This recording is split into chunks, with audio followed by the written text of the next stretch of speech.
Hi, my name's Alex Williams. I'm the founder of the online animation school, Animation Apprentice.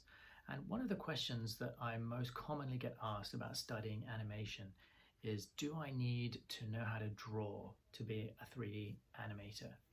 And it's a good question because the answer is not as simple as you might think. Now, obviously, in the old 2D days when we hand drew everything, when I was working on films like Who Framed Roger Rabbit, The Lion King, and The Iron Giant, it was vital to be good at drawing. That was the primary skill set. If you were not a good draftsman or draftsperson, then that was not you were not likely to enjoy a good career in animation. But with the advent of 3D tools and digital animation with Maya and other leading software packages, the need to draw has become much less. And now I switched to 3D animation back in 2004 when I was working in New York City on the animated film Robots. And it was very interesting to me that I could see these 3D animators, many of whom were very, very good, and many of whom really did not draw at all well. And it was a great surprise to me because I just assumed that they would be, just like working at DreamWorks and Disney, that they would be these really skilled draftsmen. And this was not the case. And then the second thing I noticed, that was the first thing I noticed, that many of them couldn't draw or could not draw well. And the second thing I noticed was that many of them were very good animators. And so I realized that actually the ability to draw was no longer a vital skill in the animator's toolkit. Now, that is not the same as saying that it is not a useful skill. Drawing is still, even now, even in the digital age, the ability to draw, the ability to express an idea in a rough sketch is still very, very useful. So what I say to aspiring animators is you do not need to draw, but it helps to be able to draw. And in particular, it helps to be able to develop sufficiently strong drawing skills to be able to thumbnail your work. Now, what do I mean by thumbnails? Thumbnails are rough sketches. It's kind of like a rough comic book or a rough illustration of what your shot is going to look like. And I know from my personal experience that I rely very heavily on thumbnail sketches in order to do a good shot.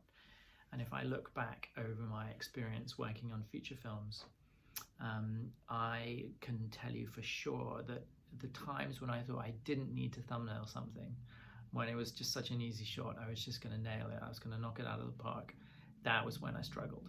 But when I thought, okay, this is difficult, I really need to sit down and figure this out and thumbnail it and sketch it out, that's when I did really good work. And that's when I had a workflow that was reliable and that I could depend on. And the reason for that is that the secret of animation is in the planning.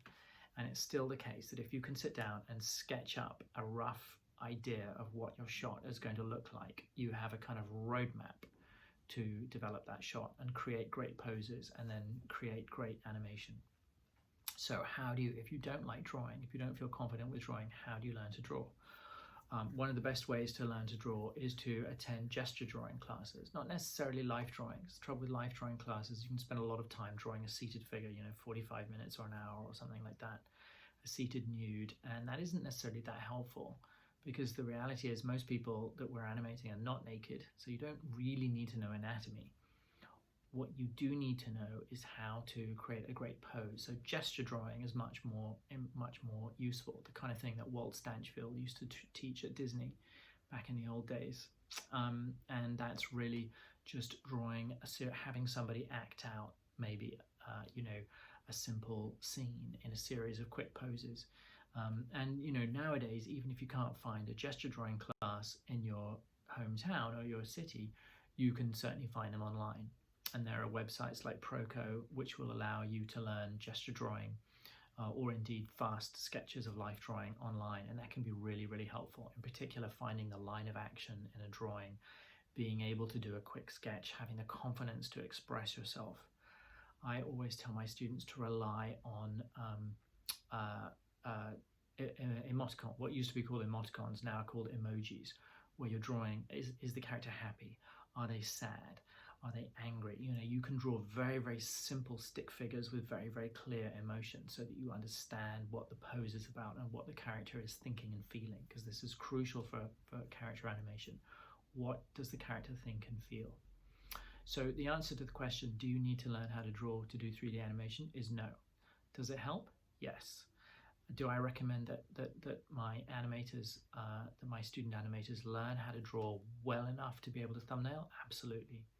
And I remember talking years ago to Dave Tart, a Pixar animator who's had a great career in the industry, very skilled animator. And he said to me, Alex, I don't really draw that well, but I draw just well enough to be able to thumbnail the shot. And I thought, that's it. That's exactly right.